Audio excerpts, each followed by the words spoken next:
अब हम कानपुर में एक गैंगस्टर विकास दुबे और उसके साथियों द्वारा की गई 8 पुलिस वालों की हत्या का विश्लेषण करेंगे। पूरा देश हैरान है, स्तब्ध है कि ये गुंडे, ये मवाली 8 पुलिस वालों की हत्या कैसे कर सकते हैं। यह एनकाउंटर भारत के भ्रष्ट तंत्र का सबसे बड़ा उदाहरण है और इस घटना से सवाल ये उठता है कि सीमा पर तो चीन और पाकिस्तान की घुसपैठ से हम निपट लेंगे, लेकिन हमारे ही देश में बैठे हमारे सिस्टम के दुश्मनों का हम क्या करेंगे। विकास दुबे जैसे कुख्यात अपराधी भारत के हर राज्य में हैं, हर शहर में हैं। आपके शहर में भी कोई ना कोई जरूर ऐसा होगा और हर जगह ऐसे अपराधियों के साथ मिली भगत करने वाले नेता और पुलिस वाले भी मौजूद होते हैं। इसलिए आज हम ये समझने की कोशिश करेंगे कि ऐसे में देश की आम जनता को इंसाफ मिलने के आखिर कितने चांस हैं। आपने कभी सोचा है अगर कोई आम इंसान इस विकास दुबे जैसे गैंगस्टर का शिकार बन जाए, कोई परिवार इसका शिकार बन जाए, तो उसे इंसाफ कैसे मिलेगा? क्योंकि पुलिस भी इसके साथ मिली हुई है और नेता भी इसके साथ मिले हुए हैं। सबसे पहले आप इस घटना के 4 किरदारों को समझ लीजिए। पहला किरदार है खुद कुख्यात अपराधी विकास दुबे, जिसने पूरे सिस्टम को अपना गुलाम बनाकर रखा था। दूसरा किरदार है वो पुलिस वाले जिन्होंने विकास दुबे से हाथ मिला लिया था और उसके लिए मुखबरी कर रहे थे, उससे मिल गए थे। तीसरे किरदार में वो नेता हैं जिनकी शरण में विकास दुबे जैसे अपराधी फलते फूलते हैं। और चौथा किरदार उन ईमानदार और थोड़े से पुलिस अफसरों का है, पुलिस वालों का है, जो अपनी ईमानदारी की कीमत अपनी जान देकर चुकाते हैं। इन 4 किरदारों पर ही भारत की पूरी नींव टिकी हुई है।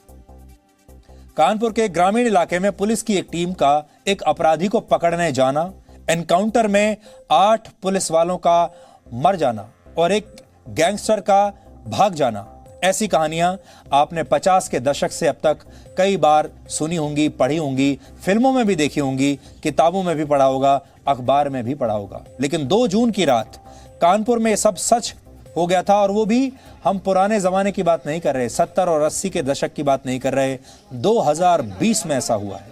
अब आप सोचिए, अगर कोई आम आदमी या पुलिस वाला विकास दुबे जैसे अपराधी का शिकार हो जाए तो उसे न्याय मिलने के कितने चांस होंगे। और अगर कोई साहसी पुलिस वाला न्याय दिलाने की कोशिश भी करेगा तो उसकी जान नहीं जाएगी, इसकी क्या गारंटी है। कहा जाता है 1990 में जब विकास दुबे ने अपराध की दुनिया में कदम रखा था, तब उसे स्थानीय नेताओं का भरपूर सहयोग मिला और फिर करीब 30 वर्षों तक विकास दुबे ने इन नेताओं का खूब दोहन किया और अपनी ताकत और प्रभाव को बढ़ाता चला गया। इसका नतीजा यह हुआ कि नेताओं के इशारे पर काम करने के आदी पुलिस वाले विकास दुबे को पकड़ने की बजाय उसे बचाने के काम में जुट गए, यानी उससे मिल गए। यानी पहले विकास दुबे इस भ्रष्ट सिस्टम का हिस्सा बना और फिर धीरे धीरे पूरे सिस्टम ने उसके सामने आत्मसमर्पण कर दिया।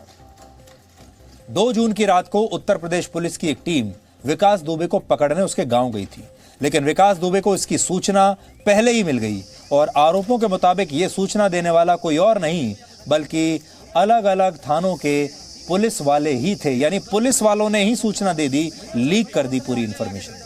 इस सूचना का फायदा उठाकर विकास दुबे और उसके गुंडों ने गांव की तरफ जाने वाले रास्तों को बंद कर दिया।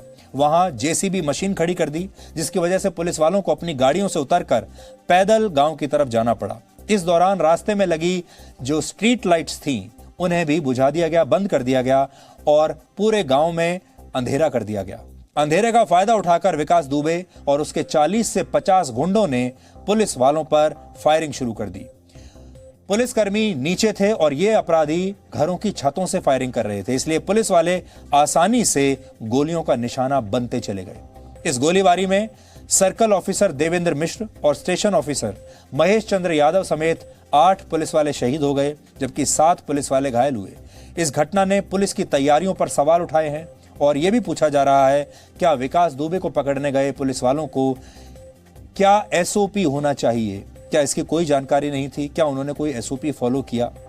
उनकी ट्रेनिंग कैसी थी? हमने इस घटना पर एक ग्राउंड रिपोर्ट आज तैयार की है, जिससे आपको इस एनकाउंटर पर उठ रहे हर सवाल का जवाब मिल जाएगा और आपको यह भी जानना होगा कि इस तरह के जो अपराधी हैं, इन्हें गैंगस्टर कहना बहुत छोटी बात है, इन्हें अपराधी कहना बहुत छोटी बात है।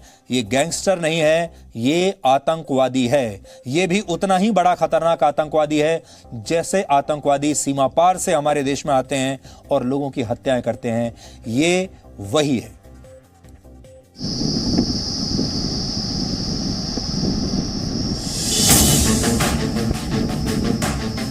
उत्तर प्रदेश पुलिस के साथ खूनी एनकाउंटर को 4 दिन बीत चुके हैं, लेकिन गैंगस्टर विकास दुबे का अब तक कुछ पता नहीं है। यूपी पुलिस अब तक विकास दुबे का सुराग हासिल नहीं कर पाई है। न विकास का फोन ट्रैक हो पाया है और न ही यह पता चल पाया है कि वो उत्तर प्रदेश में है भी या नहीं।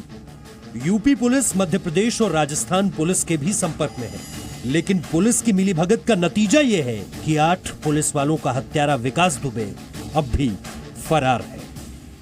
2 और 3 जुलाई की रात बिकरू गांव में पुलिस की टीम पर जानलेवा हमला और उसमें यूपी पुलिस के 8 जवान शहीद हुए।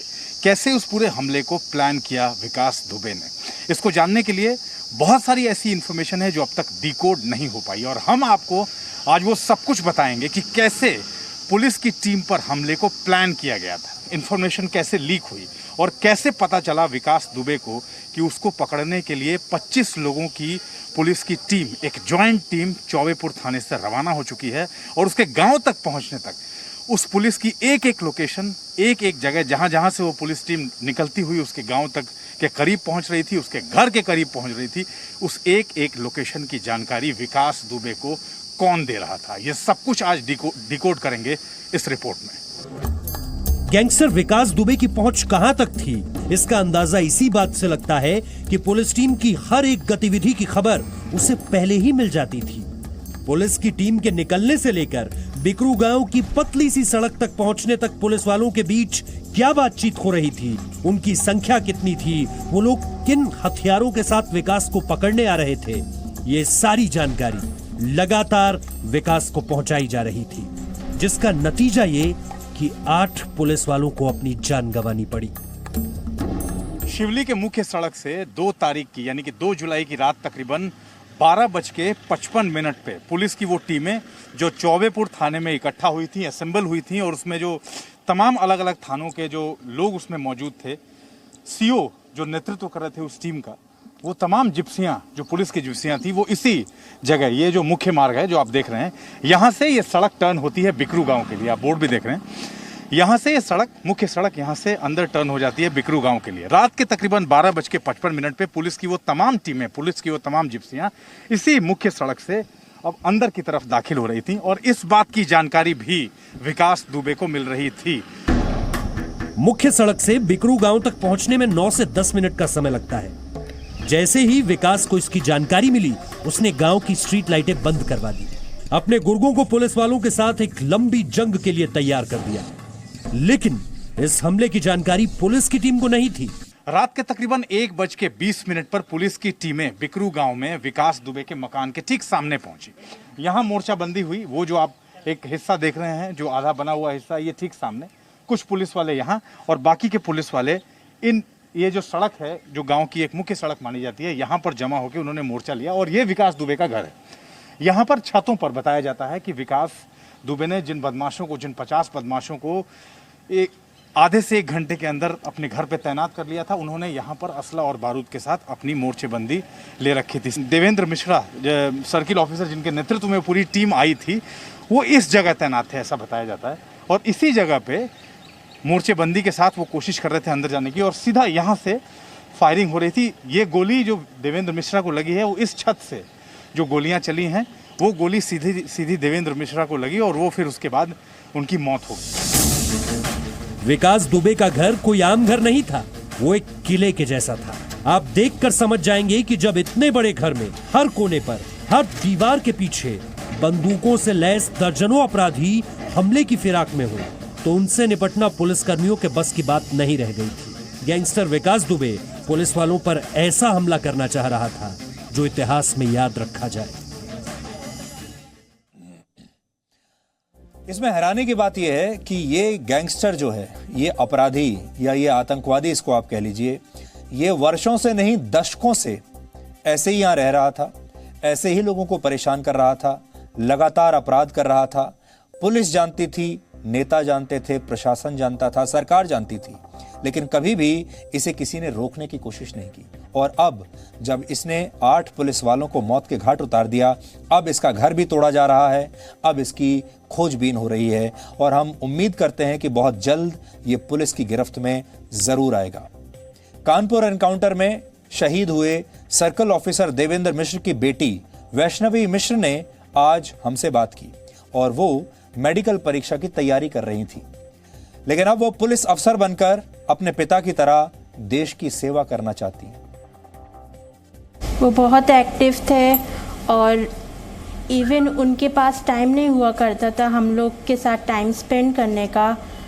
वो अपनी ड्यूटी को सबसे फर्स्ट प्रायोरिटी देते थे। बस मेरी यही सोच है कि अब हम इसी डिपार्टमेंट में जाएंगे और जहाँ से मेरे डैड ने ख़त्म किया है मैं वहीं से शुरू करना चाहूँगी और अपने देश के लिए लड़ूंगी। बस यही कहना है कि जो मेन कल्प्रिट है उसको सामने लाया जाए। थोड़ी देर पहले हमने आपको मध्य प्रदेश की एक छात्रा की कहानी दिखाई थी और आपने शहीद सर्कल ऑफिसर देवेंद्र मिश्र की पुत्री की बात भी सुनी। ऐसे बच्चे ही आत्मनिर्भर भारत की नींव रखते हैं, देश का निर्माण करते हैं। अगर बच्चे किसी मुहिम का नेतृत्व करने लगें, उस मुहिम को क्रांति बनने से फिर कोई नहीं रोक सकता। जी न्यूज की मेड इन इंडिया मुहिम को भी इन्हीं छोटे छोटे बच्चों का बहुत जबरदस्त समर्थन आजकल मिल रहा है। मेड इन इंडिया मुहिम पर देश के बच्चों का क्या कहना है? अलग अलग परिवारों के जो बच्चे हैं, बड़े तो हमें समर्थन दे ही रहे हैं, लेकिन अब बच्चे आ रहे हैं, वो अपने वीडियोस बनाकर भेज रहे हैं। आप भी देखिए।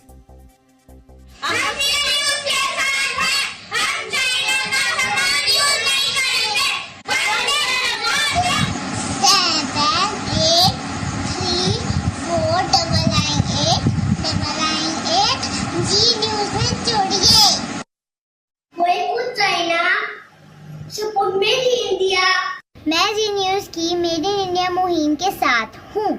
हमें चाइनीज प्रोडक्ट्स को बाइकआउट करना है और भारत के प्रोडक्ट्स यूज करने हैं। मेरा भारत महान। Please boycott China and don't use Chinese products. क्या आपको पता है आपके मोबाइल की ऐप आप पे और आपके देश पे जासूसी कर सकती है?